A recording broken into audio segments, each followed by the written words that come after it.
آج ہم جس حوالے سے بات کریں گے وہ ہے کہ میں اور آپ عمل تو کرتے ہیں، نماز ہے، روزہ ہے، زکات ہے، صدقات ہے، وہ کون سی شرائط ہیں جو عمل کے قبول ہونے کے لیے ضروری ہیں؟ میں عمل کر رہا ہوں، میرا عمل کب قبول ہوگا؟ کون سی چیزیں ایسی ہیں جن کا پایا جانا ضروری ہے اسی وقت یہ عمل قبول ہو؟ عزیزان محترم، اللہ جل شانہ اپنا نوازوں کی ذات میں انسان کو دنیا میں بھیجا، دنیا میں بھیج کر اس کو ایک مقصد دیا، خواہشات، ضروریات اور دنیا کی جتنی بھی چیزیں ہیں یہ مقصود تو نہیں ہے، البتہ دنیا کی اسباب اور چیزیں یہ ضرورت ہے۔ مقصود کیا ہے؟ مقصود بندگی ہے۔ اس کو قرآن پاک میں اللہ جل شانہ نے یوں فرمایا وَمَا خَلَقْتُ الْجِنَّ وَالْإِنسَ إِلَّا لِيَعْبُدُونِ، کہ ہم نے جن و انس کو صرف اپنی عبادت کے لیے پیدا کیا۔ گویا کہ مقصد زندگی میں سے ایک چیز آ گئی عبادت۔ اچھا، اب یہ بات نہایت ضروری ہے کہ ایک آدمی عمل کر رہا ہے لیکن اس کو پتہ نہیں ہے کہ وہ ساتھ ایک ایسا برا عمل بھی کرتا جا رہا ہے جس کی وجہ سے اس کے نیک اعمال قبول نہیں ہو رہے۔ عزیزان محترم، ہم جو نیک عمل کرتے ہیں، نماز پڑھتے ہیں، یہ ساری چیزیں ہم کیوں کرتے ہیں؟ یہ نیکی ہے، اس نیکی کے جو ثمرات ہیں، یہ اس نیکی کا جو بدلہ ہے وہ ہمیشہ ملے گا۔ لیکن ایک آدمی نیک اعمال بھی کر رہا ہے لیکن وہ ساتھ ایک ایسا عمل کر رہا ہے جس کی وجہ سے اس کے نیک عمل قبول نہیں ہو رہے۔ ان میں سے سب سے پہلی چیز ایمان ہے۔ ایمان ایسی چیز ہے کہ آدمی جب مومن ہے، حالت ایمان میں ہے، اس وقت وہ جو عمل کرے گا، نیک عمل کرے گا، اس کے ثمرات اس کو اچھے ملیں گے دنیا میں بھی اور آخرت میں بھی۔ یعنی یوں کہا جائے کہ جو بنیادی چیز ہے نیک عمل کے لیے وہ ایمان ہے۔ اس پر آگے بات آئے گی کہ یہ جو نیک کام ہے یہ تو کافر بھی کرتے ہیں، اس پر آگے بات آئے گی۔ سوال ہے حالت ایمان میں جو عمل کیا گیا ہوگا اس عمل کی قدر و قیمت اللہ کے ہاں بہت بڑھ جائے گی۔ لہذا اللہ نے بات کی آیت جو میں نے پڑھی اس پر ہم دیکھتے ہیں من عمل صالحا من ذکر او انثى، جو شخص یا جو نیک عمل کرے، پھر فرمایا من ذکر او انثى،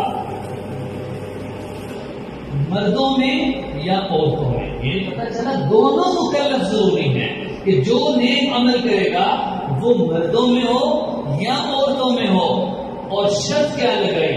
وَهُوَ مُؤْمِنٌ، اس حال میں کہ وہ مومن ہو، فَلَنُحْيِيَنَّهُ حَيَاةً طَيِّبَةً، ہم ان کی دنیا کی زندگی پاکیزہ کر دیں گے۔ اس سے پتہ چلا کہ نیک عمل کے لیے مرد اور عورت نیک عمل کر رہے ہیں، ان کے لیے شرط کیا ہے؟ مومن ہونا شرط ہے۔ اگر ایک آدمی ہے تو مومن لیکن وہ شرک کر رہا ہے، لقمان علیہ السلام نے اپنے بیٹے کو جو نصیحت کی تھی قرآن پاک میں ہے یا بنی لا تشرک باللہ، اے بیٹے اللہ کے ساتھ کبھی کسی کو شریک نہ ٹھہرانا، ان الشرک لظلم عظیم، یہ تو بہت بڑا ظلم ہے۔ تو شرک ایسی چیز ہے جب آدمی شرک کرتا ہے گویا کہ وہ حالت ایمان میں نہیں رہتا، وہ مومن نہیں ہے۔ اب وہ جو نیک عمل کر رہا ہے اس کے نیک عمل کے جو اثرات اور ثمرات ہیں وہ اس کو نہیں ہیں۔ اچھا، یہ شرک ایسی چیز ہے قرآن پاک میں اللہ نے فرمایا وَلَقَدْ أُوحِيَ إِلَيْكَ وَإِلَى الَّذِينَ مِن قَبْلِكَ، آپ صلی اللہ علیہ وسلم کو فرمایا اللہ جل شانہ نے وَلَقَدْ أُوحِيَ إِلَيْكَ وَإِلَى الَّذِينَ مِن قَبْلِكَ، ہم نے آپ کی طرف اور آپ سے پہلے بھی جتنے رسول تھے ان کی طرف وحی بھیجی، لئن اشرکت لیحبطن عملک، اگر آپ نے شرک کیا تو آپ کے سارے عمل ضائع ہو جائیں گے. وَلَتَكُونَنَّ مِنَ الْخَاسِرِينَ، اور آپ خسارہ پانے والوں میں سے ہو جائیں گے. عزیزان محترم، اس سے یہ پتہ چلا کہ دیکھیں نبی کو اللہ نے فرما رہے ہیں کہ آپ اور آپ سے پہلے جو نبی ہیں جن کی طرف ہم نے پڑھی کی ہے، یہ ایسا خطرناک جرم ہے، گناہ ہے کہ جب آدمی اس کو کرتا ہے تو وہ ایمان گوئے کہ وہ مومن ہی نہیں رہتا، اس کے عمل قبول نہیں ہوتے.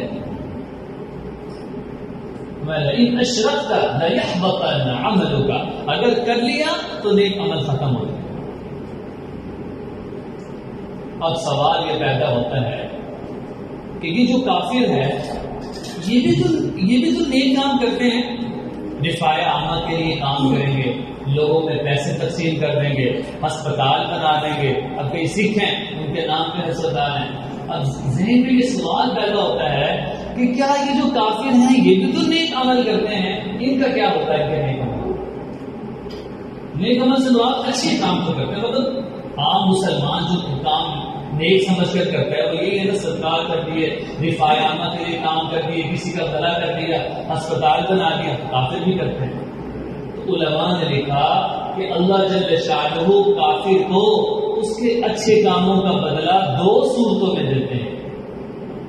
پہلی چیز کہ کافر پر جو مصیبت اور پریشانی یا سخت حالات آنے ہوتے ہیں، اللہ تعالیٰ اس نیک کام کی وجہ سے وہ حالات اس سے ہٹا لیتے ہیں یا اس سے اس کی پریشانی. اکثر ہم دیکھتے ہیں کافر زیادہ عیش عشرت میں ہوتے ہیں، فرمانی میں ہوتے ہیں، مزے میں ہوتے ہیں، صحت مند بھی ہوتے ہیں. ایک بات یہ کہ اس کے اچھے کام کی وجہ سے اللہ تعالیٰ نے اس پر مصیبت کو دور کر دیا. فرمایا علماء نے لکھا دوسرا اس کو یہ ملے گا، دوسری صورت یہ ہے کہ وہ جو اچھے کام کر رہا ہے، لوگوں کی خدمت کر رہا ہے، اس کی وجہ سے اللہ تعالیٰ اس کو دنیا کی نعمتیں زیادہ دے دیں گے، فراوانی دے دیں گے، وسعتیں دے دیں گے. اس کی وجہ کیا ہے؟ ایمان والوں کو تو اللہ دنیا تھوڑی دیتے ہیں، لیکن جنت کے محل اور باغات کے ایمان والوں کے لیے انتظار کر رہے ہیں. اللہ اپنے ہاتھ سے جنت کو سجا رہے ہیں. کیوں؟ کہ یہ ایمان والوں کی ہیں. تفسیر مظہری میں قاری ثناء اللہ رحمہ اللہ نے لکھا کہ اس دنیا میں 100% مخلوق ہے، اس میں سے 90% یاجوج ماجوج ہیں. یاجوج ماجوج میں سے اگر یعنی 90% یاجوج ماجوج ہیں، باقی 10% پوری انسانیت ہے. 10% میں سے 7% کافر ہیں، 3% مسلمان ہیں. تو کیا اللہ کی رحمت سے کیا بعید ہے کہ اللہ سب مسلمانوں کو جنت میں داخل کرے.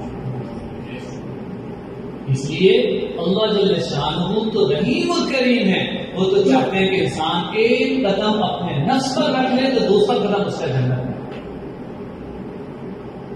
اس لیے کافر کو وسعتیں دیں. اسی وجہ سے رسول اللہ صلی اللہ علیہ وسلم نے فرمایا تھا الدنیا سجن المؤمن و جنت الکافر. یہ جو دنیا ہے یہ مومن کے لیے قید خانہ ہے. ایک اور روایت میں فرمایا راہ گزر ہے، لیکن کافر کے لیے جنت ہے. جنت میں یہ مانا کہ صحابہ رضوان اجمعین کو ذرا سی تھوڑی وسعت ہوتی تھی، مال کے اعتبار سے ان کو مال زیادہ مل جاتا تھا تو وہ پریشان ہوتے تھے. حضرت عمر فاروق رضی اللہ عنہ کے دور خلافت میں جب وسعتیں ہوئی، جب سونے چاندی کے ڈھیر لگے تو رونا شروع کیا کہ یہی وہ سونا چاندی ہے جس نے بھائی کو بھائی سے لڑا دیا، جس نے اپنے ماں باپ کو اس سے دور کر دیا، اور اس نے یہی وہ چیز ہے جس نے انسان کو اللہ سے دور کر دیا. اور وہ صحابہ پریشان ہوتے تھے، اے اللہ ایسا نہ ہو کہ میں یہ جو نیک عمل کر رہا ہوں اس کا بدلہ آپ ہمیں دنیا میں دے دیں. یہ چیز تو کافروں کے ساتھ ہے. اے اللہ تعالیٰ، آدمی بدھائی ضرور مانگے، ہم ہر نماز کے بعد دعا کرتے ہیں ربنا آتنا فی الدنیا حسنہ، اے اللہ میرے ساتھ دنیا میں بھی اچھائی کر، اچھا معاملہ کر، عافیت والا، وفی الآخرۃ حسنہ، آخرت میں بھی کر. یہ مومن مانگے. ایک چیز ہے. دوسری چیز کہ جو عمل کے لیے ضروری ہے، پہلی چیز کیا ہوتی ہے؟ ایمان. کیونکہ ایمان بہت ضروری ہے، اور ایمان کو جو سب سے چیز زیادہ خراب کرتے ہیں وہ شرک ہے. دوسری چیز یہ ہے کہ جو عمل کرے خالص اللہ کے لیے کرے. میں نماز پڑھ رہا ہوں، یہ دکھلاوا نہ ہو کہ پیچھے کوئی بڑا آدمی کھڑا ہے میری نماز اس کو پسند آ جائے گی، نہ یہ کہ میں اتنے لمبا سجدہ کر رہا ہوں لوگ کہیں گے یہ تو بڑا نیک آدمی ہے، نہ یہ کہ میں لوگوں کے سامنے نماز پڑھ رہا ہوں رو رہا ہوں، لیکن شیطان کا بھی چکر ہے، وہ ذہن میں کہ ڈال ہے کہ تو رو رہا ہے کوئی آدمی تجھے بزرگ سمجھ لے گا۔ فرمایا کہ ریاکاری سے بڑا سا بڑا عمل بھی کیا اللہ تو ہاں قبول نہیں ہے، لیکن اگر اللہ کے لیے ایک کھجور بھی، حدیث کے الفاظ ہے، ایک کھجور بھی اللہ کی رضا کے لیے دے دی، اللہ اس کا اجر پہاڑوں کے برابر اس کو دیں گے۔ قرآن پاک کی آیت وَمَا أُمِرُوا إِلَّا لِيَعْبُدُوا اللَّهَ مُخْلِصِينَ لَهُ الدِّينَ، آپ کے رب نے تو آپ کو یہ حکم دیا ہے کہ اللہ کے لیے دین پہ یعنی اپنے آپ کو خالص ہو کر یکسو کر لیں، حنفاء یعنی یکسو ہو کر اس راستے کی طرف اپنے آپ کو خالص کر لیں۔ پتہ یہ چلا ہر عمل کو خالص اللہ کے لیے کرنا۔ ایک اور حدیث جو خطبے میں پڑھی، من عمل عملا لیس علیہ امرنا، ایک آدمی کوئی عمل کر رہا ہے لیکن وہ ہمارے حکم کے مطابق نہیں ہے، فہو رد، تو اس کا قبول نہیں ہے۔ اس بڑی حدیث بخاری اور مسلم کی روایت ہے، فرمایا کہ 3 آدمی قیامت والے دن اللہ کے حضور پیش ہوں گے، ایک مجاہد ہوگا، دوسرا عالم ہوگا، تیسرا سخی ہوگا۔ اللہ مجاہد کو پوچھیں گے کہ تو بتا تو نے اپنی جان دے دی، وہ کہے گا اللہ فرمائیں گے کیا لے کر آئے، وہ کہے گا کہ اللہ میں نے آپ کے راستے میں اپنی جان دے دی، اس سے بڑی قیمتی کیا چیز ہے، اور میں آپ کی رضا چاہتا تھا۔ اللہ فرمائیں گے نہیں، جھوٹ بولتا ہے، تو اس لیے شہید ہوا، تو اس لیے مرا کہ تیری بہادری لوگوں میں مشہور ہو جائے، لوگ تجھے بعد میں بہادر کہیں۔ پھر دوسرا عالم آئے گا، اللہ فرمائیں گے کیا لے کر آئے، وہ کہے کہ میں نے علم حاصل کیا اور لوگوں تک پہنچایا، اور مقصد یہ تھا کہ آپ راضی ہو جائیں۔ اللہ تو جانتے ہیں، اللہ فرمائیں گے جھوٹ ہے، علم اس لیے حاصل کیا کہ لوگ تمہیں عالم کہیں، علم اس لیے حاصل کیا کہ لوگ تمہیں بڑا علامہ فہامہ کہیں کہ یہ تو بڑا پہنچا ہوا ہے۔ فرمایا کہ تو جھوٹ بولتا ہے۔ پھر تیسرا آدمی آئے گا، وہ سخی، لوگوں میں پیسے تقسیم کرتا تھا، اللہ فرمائیں گے ہاں جی، وہ کہے گا کہ میں نے اللہ آپ کے راستے میں پیسے خرچ کیے، غریبوں کی مدد کی تاکہ آپ راضی ہو جائیں۔ اللہ فرمائیں گے نہیں، جھوٹ ہے، تو نے پیسے اس لیے تقسیم کیے لوگوں میں تیرا چرچا ہو کہ یہ تو بڑا سخی ہے، یہ تو بڑی غریبوں کی ہیلپ کرتا ہے۔ تو میں یہ تینوں آدمی ہیں، اللہ ان کو اندھے منہ جہنم میں ڈال دیں گے۔ صرف وجہ کیا کہ عمل تو کر رہا لیکن اللہ کے لیے نہیں کر رہا۔ اس لیے جو عمل ہم نے کرنا ہے وَمَا أُمِرُوا إِلَّا لِيَعْبُدُوا اللَّهَ مُخْلِصِينَ لَهُ الدِّينَ، جو بھی عمل ہو اس میں اللہ کی رضا بہت ضروری ہے کہ اللہ